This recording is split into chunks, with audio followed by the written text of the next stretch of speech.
Hi అండి, అందరికీ నమస్కారం. ఈరోజు వెలగపండు పండుమిర్చి పళ్ళతోటి రోటి పచ్చడి ఎలా చేయాలో చూద్దాం. దీనికి కావలసినవి కొంచెం నూనె, ఆవాలు, మెంతుల పొడి, పసుపు,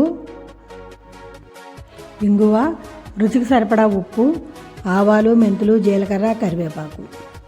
ముందుగా వెలగపండు ముక్కల్ని చిన్న చిన్న ముక్కల కింద కోసుకుని పెట్టుకోవాలి. తర్వాత పండుమిరపళ్ళు కూడా బాగా కడిగి తుడుచుకుని వాటిని కూడా చిన్న చిన్న ముక్కల కింద కోసుకోవాలి. ఇప్పుడు వీటిని విడివిడిగా మిక్సీ జార్లో వేసి బరకగా పట్టుకుని ఉంచుకోవాలి. తర్వాత స్టవ్ వెలిగించి మూకుడు పెట్టుకుని అందులో నూనె వేసి పోపు సామాన్లు వేసుకుని వేయించుకోవాలి. పోపు వేగిన తర్వాత అందులో ముందుగా మిక్సీ చేసి పెట్టుకున్న వెలగపండు ముక్కలను వేసి ఒక 2 నిమిషాలు వేయించుకోవాలి. ఇందులో ఉన్న పచ్చంతా పోయేంత వరకు వేయించుకోవాలి.